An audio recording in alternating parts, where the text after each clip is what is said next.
Hey, this is Matt once again. What about in a video? This is another paid request, this time for Joseph. Thank you so much for that. And for those interested in requesting any type of videos, topic, reaction, tier list, review, rear review, video game playthrough, a let's try, whatever the case, feel free to send it either directly to my PayPal or join my Patreon. I do have a Cash App because people have asked about that. All links are in the info box. I'll get to your request as soon as I can. Thank you so much for that. Really appreciate it. And this time it is the, I guess, 2024 film Taken from Rio Bravo. And I thought, wait, this title sounds familiar. That's because it's a sequel to a film I reviewed a year or so ago called Gunfight at Rio Bravo. And at the end of the film, they entice that there's going to be another one called Last Heroes of Rio Bravo. So apparently this is again a trilogy. I have no idea why. And yes, they're the films starring Alexander Nevsky, who must be probably the worst action star of the past 10 years. He's a Russian guy who thinks he's Arnold Schwarzenegger, who wants to be Arnold so badly. So he did Moscow Heat, was trying to be his version of Red Heat. He did Showdown in Manila, was supposed to be his version of, I don't know, Command, whatever the hell it was supposed to be. And he'll at many times get these other action stars and other actors and entice them. I don't know if this is a money laundering thing. I don't know if he somehow just got rich from another business and he's able to fund all these movies. Or what, are they all popular in Russia that I don't know about? I have no idea how these films become successful enough for him to keep making these movies. But it does piss me off because we can't get a sequel to Dread, we can't get a sequel to Hardcore Henry, we can't get a sequel to a lot of movies, but we have a trilogy of Rio Bravo movies starring Alexander Nevsky, who cannot act, who does not have the charm, who does not have the presence, he does not have the it factor. Even at this point, after this many movies, Arnold got better as an actor. And he had the presence. He could do emotion, inflection, one-liners. He would try to challenge himself. At least his movies, like he wanted to have the best that he could. Alexander Nevsky's not that dude. Like, you want to be Arnold, but you still keep making these crappy, low-budget, nothing movies. That really the only positive I could say is if you take out the end credits, it's only an hour and 12 minutes. And apparently this is loosely based on a real Russian who had joined the Union Army back in the day. And that's maybe why these films are made as well. These films are just Alexander Nevsky being the badass, shooting people with CGI blood, going after these two women that were taken by this posse. Him and this guy who's the director, Joe Cornette, who was in the previous film as the sheriff. They go from one place to one place. They fight some bad guys. They go to another place. They meet Don the Dragon Wilson, who plays a Native American named Angel. And they're going after this other, like, more evil Native American who kidnapped these two women because they're going to sell them for slavery.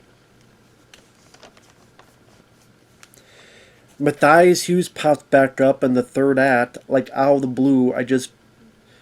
Like, he's worked with the Native American guy, but again, we don't see him for, like, almost an hour. It's almost an hour before Matthias Hughes from I Come in Peace, No Retreat, No Surrender 2.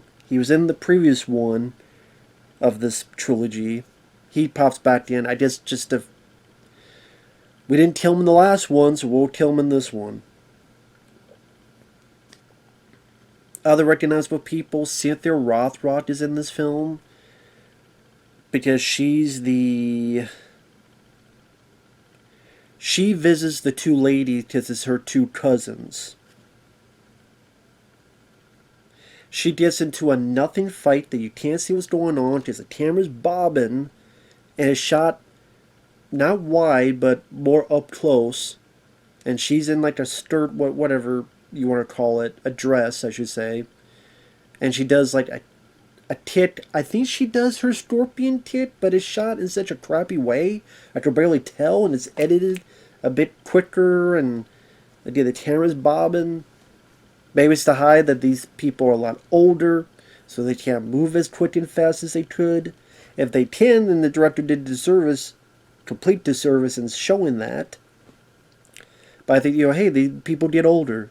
They can't move as fast as quick. Can't blame them for that. That's just reality. But then don't try to be that person anymore. Sorry, just how time is. You had your time, you had your shot, it's over. That's for everybody. And because the action was what they're known for and not for their acting, it's like, well, if I'm just here for the acting, they're not really great actors, but then... Like, Donald Wilson and Cynthia Rothrock were never great actors. But they can work well because they had a certain presence to them. And like Donald Wilson, I liked him a bit more after watching the Blood Fist movies. I watched the first 4 or so, and I liked all 4. Blood Fist 2 was my favorite. Or did I watch 5 as well? I think it was just the first 4. And I liked them to different degrees. I think there's a 5th and a 6th and a 7th one. The 6th one I remember not minding. I don't know. Did I see the 5th? I know I never saw the 7th one. It's always weird because after the first 2, he always played a different character, but it was Blood Fist. Anyway, that's a whole other thing. Instead of the Rothrock, No Retreat, No Surrender 2, she was in, and some other movies, but they're not known as great actors. They're just not. But they're not in the film much. Like I'm talking about them more than the time they're in the film. The story is after we set up Alexander Nevsky, where the saloon's being robbed, and he shoots to save some people with some bad CG blood in there. And again, Alexander Nevsky, dude, I know you want to be Arnold so badly. You're not him. Again, I would say even Franco Columbo had more than you. You don't have the presence. You don't have the it factor. You have not gotten better in your dialogue. You have not gotten better in your line delivery. Arnold got better. If you watch Predator, Dylan, you son of a bitch. See, I got you pushing too many pencils. He may have his accent, but you tell he got better. There's no sign of improvement when you first started to now. There's zero sign of improvement. Zero sign of change. So, but I guess he's got the money and he has a market where he could sell these, I don't know, for a couple pennies, and that's still a profit. Does it only cost a couple pennies to make it? And he just signed these people that will help sell in the market of action. Oh, Don the Dryden Wilson, Cynthia Rothrock, they're known internationally, so we'll sell it to them. Oh, Oliver Gruner, who was in the previous film, which I'm surprised he's not in this. People that can't find work anywhere else, so they'll take the easy paycheck to be in it. Hey, it's a paycheck, you need to be on there for a couple days. Guess I can't blame them for taking the money. I blame Alexander Nevsky because why does he have a career when other people do not? It's not talent, it's just connections and who he knows and how much he could cough up for money. So, congrats. Congrats on being a businessman. Not on an action star or an actor. But he's a good businessman because he's able to make all these movies. He's this generation's Jalal Murray. The Fly Ninja one, if you're seeing this, he'll be the one that get that joke. So, and I really do. Yeah, who the hell's Jalal Murray exactly? But yeah, Alexander Nevsky is this generation's Jalal Murray, and we didn't need another Jalal Murray. One was enough. So the story is after that, Cynthia Rothrock visits her two cousins. They talk for like 30 seconds. They go to bed. People come in. She fights two people. Doesn't even beat up, really knock out the two people. It just, again, the camera bobbing. It's edited poorly. You can barely tell what's going on. If she's doing moves, it's not utilizing to really show them the best light. And then she gets stabbed in the back. They take the two cousins. Cut to the next day. Alexander Nevsky and Joe Cornette, the director, they come across. And we see, for me, another familiar face, The Undertaker, played by John Fallon. Now, for those who don't know, John Fallon, he had this website. The website's still around, but he doesn't host it. I think he kind of either sold it or gave it away, and he moved on his own thing called Arrow in the Head. It was part of Joe Blow, but Arrow in the Head. He was the Arrow. This guy, I remember reading his reviews back in like 2006, 2007. And he's like, he loved Hard Target. He loved Cobra. Like, a lot of the films I loved, he loved. I Come in Peace. And it was like, wow, he's praising these movies like I did. And I know he really likes The Punisher. Both Dolph and Thomas Jane. And he seems like a very cool dude. I messaged him once on Facebook. He was very cool. Just like, hey, I saw you, and then like, Alone in the Dark. And he responded. He was very nice about it. Like, seems like a very cool dude, and I didn't mind him as this Undertaker guy. Yeah, what kind of dudes could commit such devilry? Well, sorry, what kind of dudes could commit such deviltry? But you tell, like, I don't know if he's from New York or something, but he reminded me a little bit of my friend Effrey. I don't know what it is. Like, I saw him and the way he looks, and again, in a good way, he reminded me of my friend Effrey. Like, he could be like, Effrey's cousin or something. So, good friend. So that was nice to see. I wish he was in it more. He's only in one scene as the Undertaker guy. I did like him. Like I said, I wish he was in the film more. And apparently, I know this is the Wild West, but they just left Cynthia Rothrock on the ground bleeding. I get that they're waiting for a doctor, but could you at least, I don't know, put some kind of patch, like some kind of something on her? Since she's bleeding, or I don't know, burn the wound, whatever the case. They just left her on the ground, like for how long? And so she could whisper something, and by the time the doctor gets there, she dies. It's like, well, they only paid me enough for this. Goodbye. So what a waste is Cynthia Rothrock. What a waste. Granted, not as wasteful as Dark as a Man, where she's just a doctor just looking at Van Damme and they're not in the same frame. That's even more of a waste, but still a waste of Cynthia Rothrock. Although I don't like the film, she was more used effectively in The Last Kumite. And I don't like that film, but even she was used more effectively in that movie, and it wasn't much. So, at Nevsky and the guy, the director, Joe, which I don't think he's that great of a director, and he's not that great of an actor, so two peas in a biscuit, I guess. They go and they search for this posse. They see Don the Dragon Wilson, this Native American named Angel, who has a personal beef history with the evil Native American guy. Would you think something's going to be done with that? Not really. There's also a bit where they come across some bad guys, and Nevsky shoots a couple of them. And there's nothing to this. There's no style. There's no really bit of choreography. The blood is CG. It's kind of like bam, bam, bam. That's it. Like, there's nothing to it. It's quick, and it's over, and you're not going to remember it.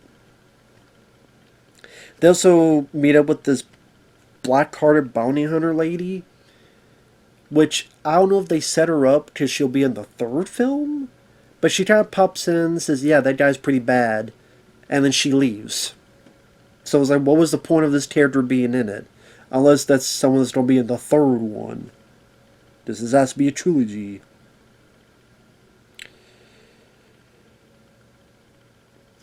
And the music at times is trying to be so hard to be emotional. It's a try-hard score.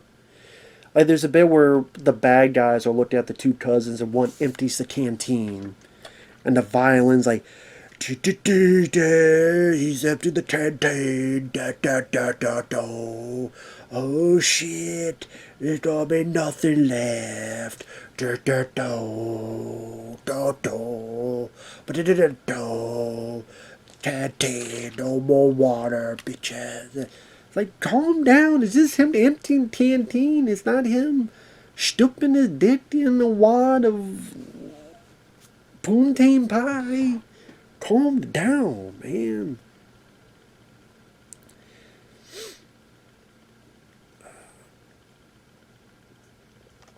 Ultimately, the three of them find where the bad guys are at.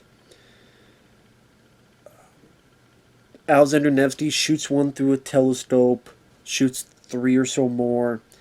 Don fights, I guess, one guy, does a kick, and then he gets killed by the Native American guy.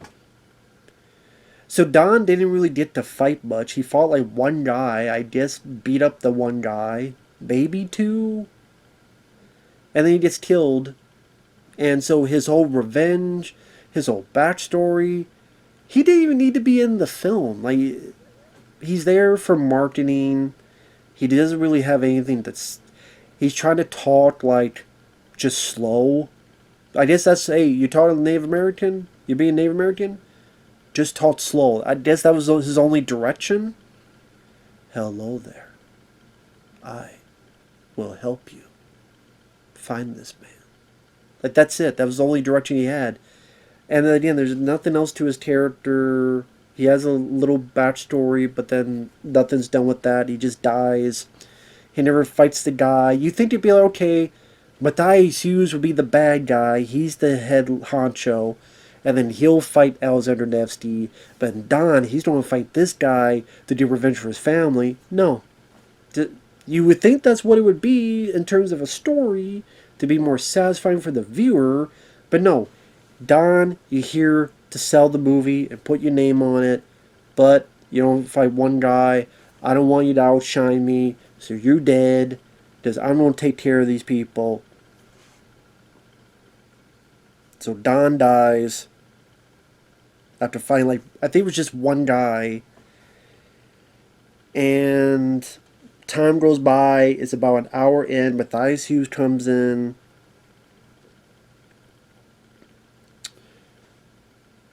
Nevsky comes in, he shoots some people, shoots the evil Native American guy in the face, in the head. Keep a promise to kill you. Then finds Matthias Hughes, and it's in this like bar saloon. He shoots a couple people. Thank goodness Matthias Hughes was nice enough to wait for him to shoot three guys before he pulled his gun. Actually, the gun was out, and it's like, you shooting this one person? I'll wait. You shooting this other person? I'll wait. You shooting this other person? I'll wait. Oh, you aiming at me? I guess I'll aim. Boom! I got shot in the head. Oopsie daisy. So again, thank God Matthias Hughes was nice enough and courteous enough. And even the Roosters, they're applauding the courteous, nice nature Matthias Hughes. Thank you for waiting for him to turn the gun on you before you raise the gun to try to shoot him. Thank you. That was nice of you. You got a bull in the head for your measure. Which made me go, then why did you leave him alive in the first place? He's only there... Again, why leave Matthias Hughes alive in the previous film if all you're going to do is an hour in, he appears. Again, I counted 58 minutes. I said without credits, it's an hour and 12 minutes. 58 minutes. So with 14 minutes left of the film, and he does nothing but runs away to that bar so he could sit there, and then he gets shot in the head. No fight, no fist fight, no further of the plot. You didn't even need Matthias Hughes. It could have just been this evil Native American, his cronies, wanting these white women to put into slavery. No. So then why did you leave him alive in the first place? There's no planning of this trilogy. There's no reason this should be a trilogy. It's just somehow some schmuck paid for multiple movies and somehow are selling them, and I don't know how they're making money. I really don't. I really do not. And there's nothing of note to this movie. The action is the most rudimentary bits of shooting you would see. I think the blood of CG is noticeable. The lead guy has no charisma and no presence to him. The supporting cast, if you like Cynthia Rothrock or Dawn the Dragon Wilson, they're wasted in nothing roles with barely anything to do or very little to say, and then they die. At the end of the film, Joel Cornette was wounded, but he gives his badge, and now... What was that, Rooster? Yes, that's correct. He said, he was telling me, yes, I knew, you don't have to remind me, that he becomes the sheriff. He becomes the sheriff, and that'll lead to the last heroes of Rio Bravo. So I'm guessing that's where they're going to have the, I don't know, maybe Oliver Gruder will be in that one. Maybe the bounty hunter lady will be in that one. I don't care. But it will be made. And I'm sure I'll be back here a year later and reviewing that one, thanks to Joseph.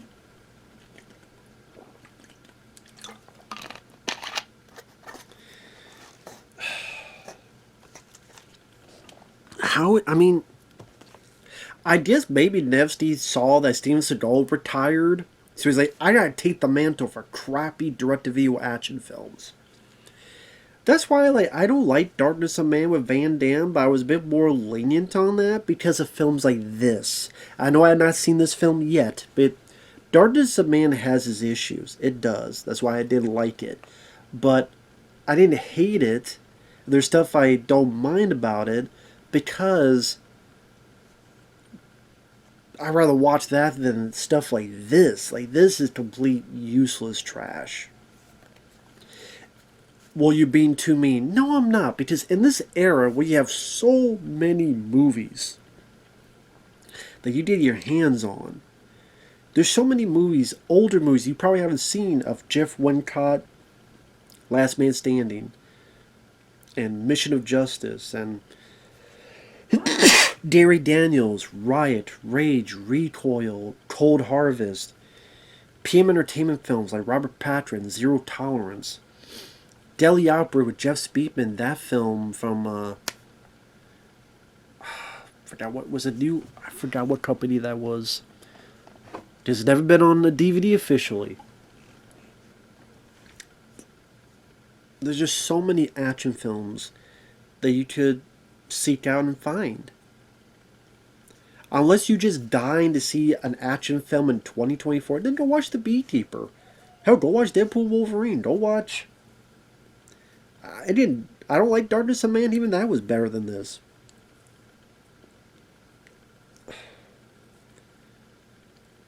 And that's why I appreciate someone like Van Damme. Like, he knows he can't do the action as well.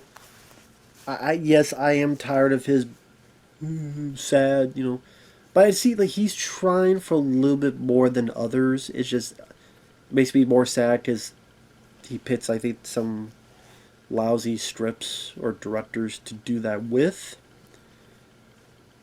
But even that I see more than this movie. So, with that said, thanks for watching. Take care. We'll see you guys later. Bye-bye.